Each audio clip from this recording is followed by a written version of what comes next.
Bienvenidos a Cruce de Palabras por Telesur. Soy Luis Hernández Navarro y para conversar sobre los 150 años de la Comuna de París está con nosotros el doctor Néstor Coan. Néstor es argentino, doctor por la Universidad de Buenos Aires, autor de una treintena de libros, cuando menos, una de las figuras de referencia de la intelectualidad crítica latinoamericana. Néstor, un honor tener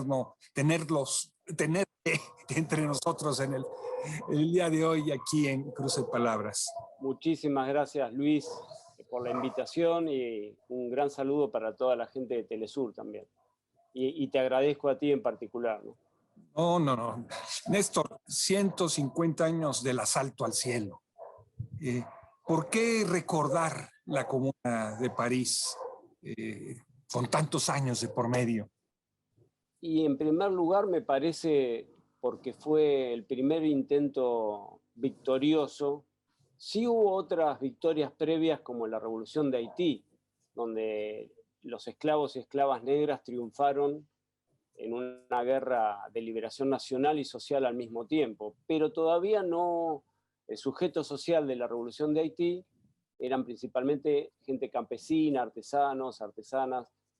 En cambio, en la Comuna de 1871 fue la primera vez en la historia que la clase obrera moderna, junto con los sectores aliados, logró tomar el poder y logró triunfar. Entonces se conmemora ese primer triunfo histórico donde la clase trabajadora demostró que puede gobernar, ¿no? Que ese viejo prejuicio que todavía hoy en día circula, y alguna gente dice, ¿cómo un indígena boliviano va a gobernar una sociedad? ¿O cómo un obrero, un trabajador del transporte va a gobernar Venezuela? ¿Cómo un obrero metalúrgico va a gobernar Brasil? Ese prejuicio de que la clase trabajadora no puede gobernar, que necesitamos magnates, millonarios, empresarios o tecnócratas, bueno, la Comuna de París demostró en 1871 por primera vez en la historia que la clase obrera puede gobernar. Y yo creo que por eso se la recuerda, ¿no? Porque logró poner en la agenda principal algo que hoy está un poquito relegado, que es el problema del poder. Y además demostró en la práctica, ya no solo con libros, no solo con literatura, que ese poder de la clase obrera, basada en el poder obrero, y en el lugar central de las mujeres y de todos los sectores subalternos, explotados, dominados y oprimidas, es mucho más democrático que la mejor de las repúblicas democráticas donde gobiernan los empresarios, los banqueros, los industriales. La llamada república parlamentaria, que parece que hoy en el siglo XXI es la única forma de gobierno, como nos venden eso como la panacea universal y todo el mundo sabe que en el fondo son simulacros de democracia, ¿no? La república parlamentaria es un simulacro de democracia, basada en el marketing, basada en quién tiene dinero para las campañas electorales, en los escándalos recientes en el Capitolio norteamericano, que nos han vendido durante décadas como el modelo de la gran democracia mundial, dan cuenta de que está en crisis esa forma de gobernar. Y la Comuna de París, hace 150 años, mostró otro ejemplo, diferente. Una república basada en el poder de la clase trabajadora, con formas electivas, rotativas, donde cada diputado o diputada no podía ganar más que un salario de los trabajadores, un escándalo si lo comparamos con el mundo actual, donde la clase obrera logró disolver el poder del ejército y de la policía y se mantuvo la seguridad pública en el pueblo armado, y logró una cantidad enorme en poquísimo tiempo, porque duró apenas 2 meses hasta que la aplastaran sanguinariamente, logró una cantidad de conquistas enormes, desde los grandes proyectos que todavía hoy en día, como tú bien dijiste citando una carta de Marx, la clase obrera logró tomar el cielo por asalto, desde eso que es una aspiración de máxima, muy ambiciosa, muy radical, hasta reivindicaciones cotidianas como guarderías, como que una mujer trabajadora gane el mismo salario que un varón trabajador. O sea, aglutinó, condensó, resumió siglos de luchas, y yo creo que ese mensaje dejó picando la pelota, si usamos una metáfora futbolística, para la agenda de los movimientos sociales rebeldes actuales. En esos 60 días, nos cuenta Luisa Michel en su libro clásico, participaron también los maestros, a los que llama los soldados luminosos de la civilización. Sobre todo si vemos la experiencia latinoamericana, donde los maestros han desempeñado un papel fundamental.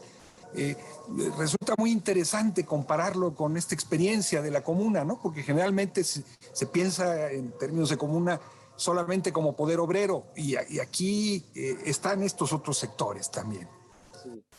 Bueno, has mencionado, y te pido permiso para mostrar, justamente has mencionado a Luisa Michel, una de las principales protagonistas, porque ella como mujer, a mí me hace acordar cuando leo sobre la biografía de Luisa Michel, una de las grandes revolucionarias combatientes de la comuna, maestra, como bien has señalado, cuando leo su biografía, me hace acordar mucho la biografía de Manuelita Sáenz, porque tanto Luisa Michel como Manuelita Sáenz en nuestra América, Luisa Michel en Europa, eran hijas de lo que se llamaba en aquella época hijas naturales o bastardas, no eran hijas de la familia oficial. Fueron muchachas, ambas, Manuelita Sáenz en nuestra América, el gran amor de Simón Bolívar, y Luisa Michel en Francia. Quiero mostrar aquí tu libro, Simón Bolívar. Bueno, ahí hablo un poco de Manuela, pero acá Luisa es como, yo siento un paralelo entre ambas, porque las dos fueron hijas de una, digamos, de ese tradicionalismo que condenaba al desprecio a las hijas y a los hijos que no eran del matrimonio oficial. Ambas se destacaron como intelectuales, tuvieron un gran énfasis en la autoformación, y en el caso de Luisa Michel llegó a ser maestra también. Las dos fueron combatientes, las dos usaron armas, las dos fueron, Manuela Sáenz fue generala del Ejército Libertador, y Luisa Michel dirigió un batallón de mujeres, y además era maestra, como bien señalás. Y una de las grandes reivindicaciones de la comuna fue separar la iglesia del Estado. Entonces, ella, como no era religiosa, trató de fundar después una escuela autónoma que no se subordinara a las normas oficiales de la enseñanza en Francia, y bueno, lideró todo un movimiento de maestros y maestras. Luego de derrotada la comuna, que generó la burguesía, aplastó ferozmente, hizo un genocidio, ella logró escaparse, pero como le capturan a la madre, se entrega. Bueno, la mantienen presa 2 años en Francia, Luisa Michel, luego le hacen un juicio sumario y la mandan varios años prisionera a una colonia en el sur del Pacífico que tenía Francia, donde desarrolló también ese rol de maestra que tú destacas. Así que es verdad que en la comuna los maestros y las maestras jugaron un gran papel como parte de la lucha popular, ¿no? La defensa de la escuela, la defensa de la cultura popular, como parte de la resistencia contra el poder de la burguesía. Néstor, la comuna está en el imaginario de la izquierda consecuente en el mundo como una referencia de lo que sería el prototipo del Estado obrero. De tal manera que los soviets, después en la Unión Soviética, o de manera simultánea en México, con Emiliano Zapata, se instaura lo que luego un autor llamaría la Comuna de Morelos. Esta forma de organización para ejercer el poder por parte de los de abajo, de los subalternos, ¿es realmente un modelo arquetípico que pueda generalizarse a todas las naciones, a todos los continentes, incluso hoy en el siglo XXI? Yo tiendo, te confieso, a desconfiar de esos modelos universales, ¿no? Porque en general la izquierda tiene la tendencia de que cada vez que triunfa una experiencia se convierte automáticamente en un modelo a imitar. Yo no sé si sería un modelo. Lo que sí ha dejado enseñanzas que en cada país, en cada sociedad, a partir de las culturas diferentes, se pueden apropiar y se pueden actualizar esas enseñanzas. Por ejemplo, el no necesitar que haya un ejército permanente, institucional, que por lo general, el 99% de las veces, salvo en el caso de Chávez y algunas pocas honrosas excepciones, tiende a defender a los millonarios, a los poderosos, el no necesitar la policía, que la propia comunidad cuide su seguridad, la posibilidad de que los mandatos sean revocables. No puede ser que todo el mundo hace una campaña de marketing electoral, saben cómo piensa la gente, la miden incluso a través de las redes sociales, ganan las elecciones y hacen todo lo contrario de lo que prometen, mientras que la comuna decía, bueno, cuando un representante hace todo lo contrario de lo que el pueblo le exigió, automáticamente queda revocado. O sea, era de una democracia radical.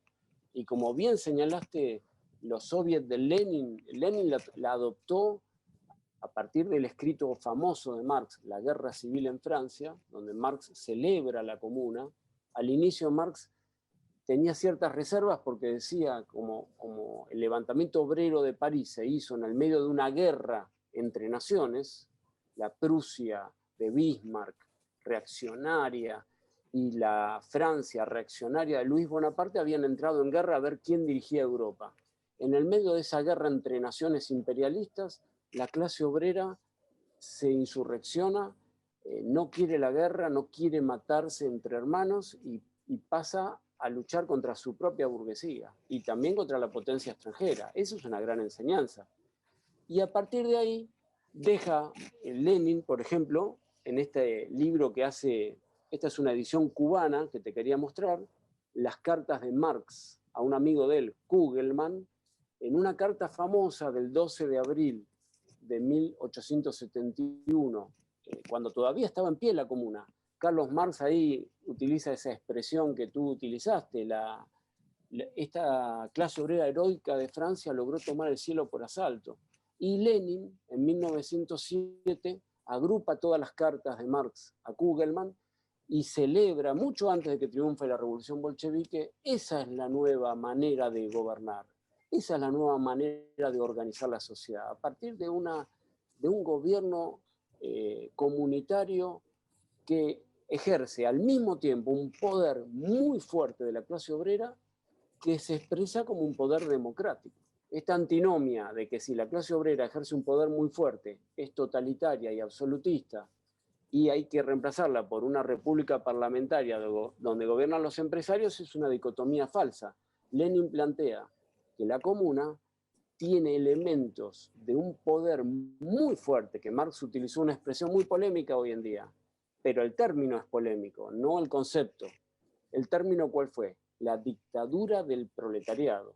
Hoy en día uno escucha dictadura y suena, hace ruido, pero ¿qué expresa la dictadura del proletariado? En otro lenguaje, con otros términos, manteniendo el mismo concepto.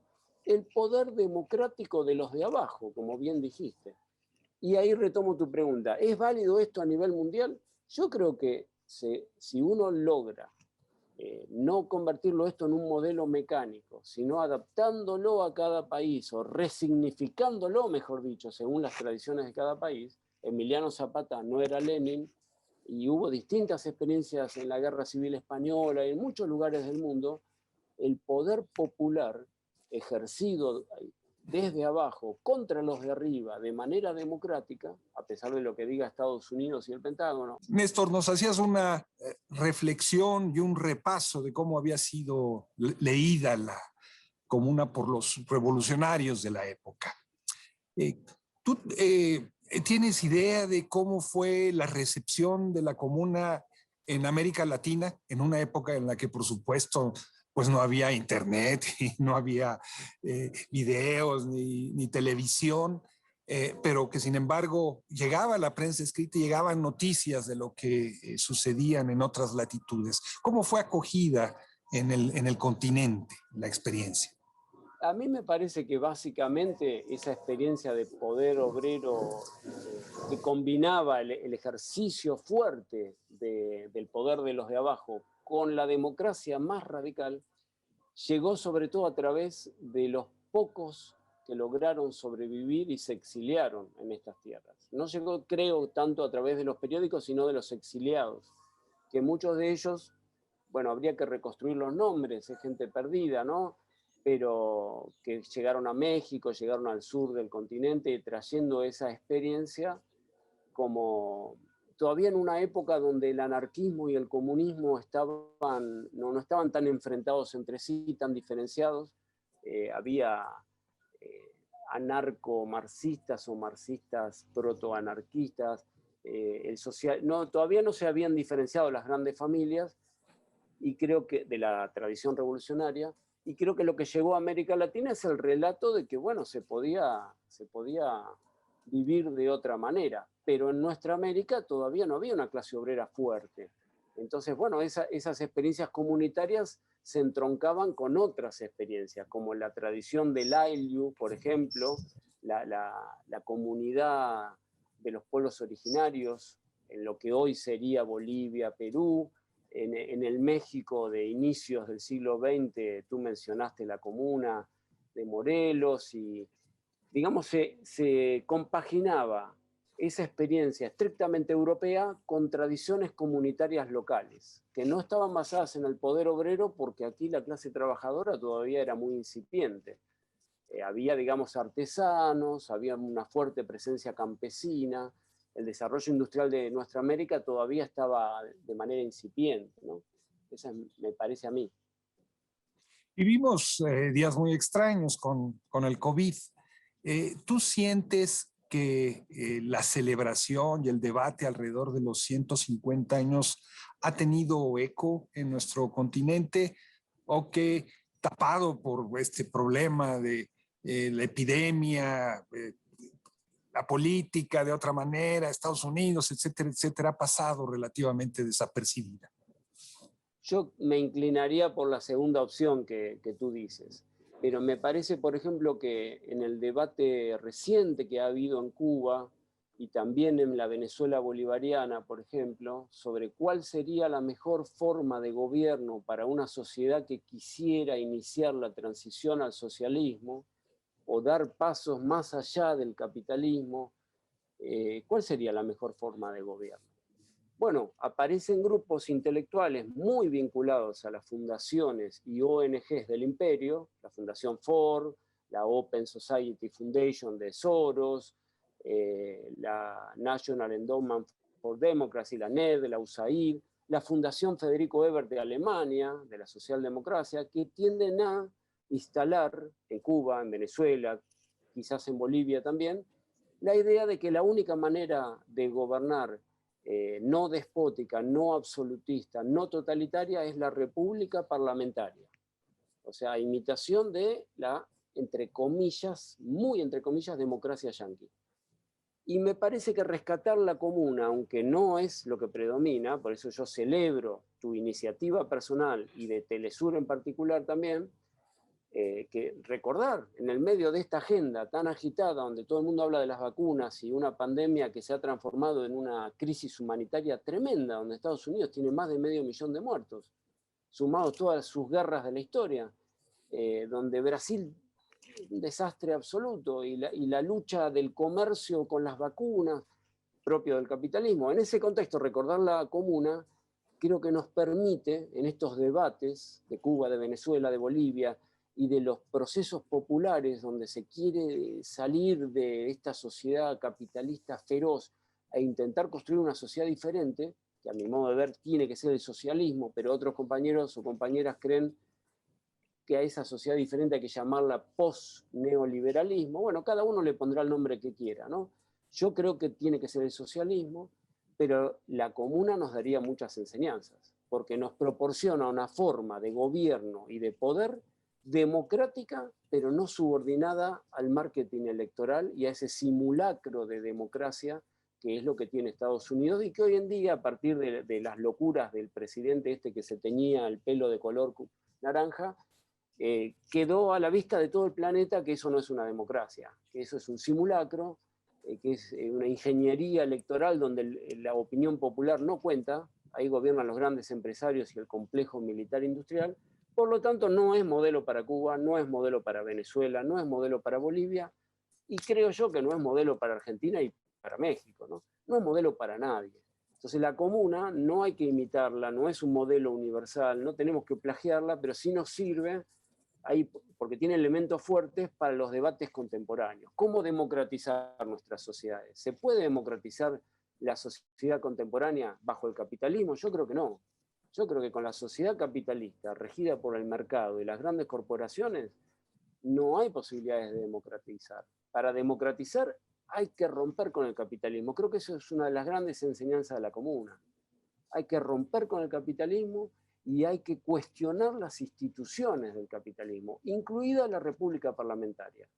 Eso no está en la agenda. Hoy en día nos han instalado, gracias a estas fundaciones y ONGs, en la agenda como único horizonte posible la república parlamentaria burguesa, que nos la presentan como universal. Yo creo que no es universal, es burguesa. Es la república de los millonarios. Es la república que permite que mueran millones de personas con muertes evitables. Y el ejemplo del COVID que tú has mencionado creo que es el ejemplo patente, clarito, que no hace falta incluso comprender toda la obra de Marx para darse cuenta que el capitalismo va contra la vida de las personas, porque privilegia el interés mercantil y la ganancia empresaria.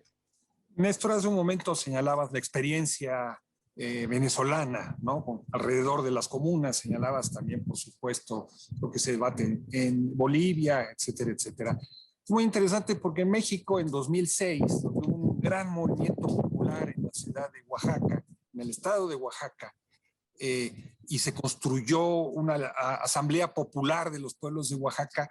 Se comenzó a hablar de que esta experiencia era la comuna de Oaxaca. Y a partir de la formación de los caracoles zapatistas en 2003, hay quien habla de la comuna de la Lacandona. ¿Tú dirías que ecos de esto existen también en otros países de América Latina, donde se evoca procesos de autoorganización popular tomando como referencia ese modelo? Yo creo que ese, no vuelvo a decir, no creo que sea un modelo, pero sí una fuente de inspiración. Una fuente de inspiración. ¿Por qué esta advertencia? Porque siempre nos han acusado a la tradición revolucionaria de convertir en modelos metafísicos universales experiencias puntuales. Sí es una fuente de inspiración, pero el gran desafío, porque la comuna triunfó, y por eso la estamos recordando, y te insisto por tercera vez, te aplaudo y te felicito por la iniciativa, pero también debemos recordar que fue derrotada 2 meses después. Duró muy poco la comuna. Entonces, uno de los grandes desafíos que tenemos es no solo construir experiencias inspiradas en la Comuna de París, sino lograr que perduren en el tiempo. Ese es el gran desafío. Y tanto Marx, voy a usar 2 malas palabras, tanto Marx como Lenin trataron de hacer un balance de por qué no duró en el tiempo. Fue heroica, maravillosa, fuente de inspiración, y tanto Marx como Lenin la aplaudieron a rabiar, estaban enamorados de la comuna. Y Luisa Michel dice, yo estaba enamorada de la comuna y de la revolución. El problema es cómo podemos hacer para que estas experiencias libertarias, emancipadoras, comunistas, perduren en el tiempo y no queden como gestos rebeldes, heroicos, abnegados, pero que fracasan rápidamente porque son muy rápidamente aplastados. Queda tu pregunta en el aire. Ese es el gran desafío. ¿Cómo hacer que esto perdure?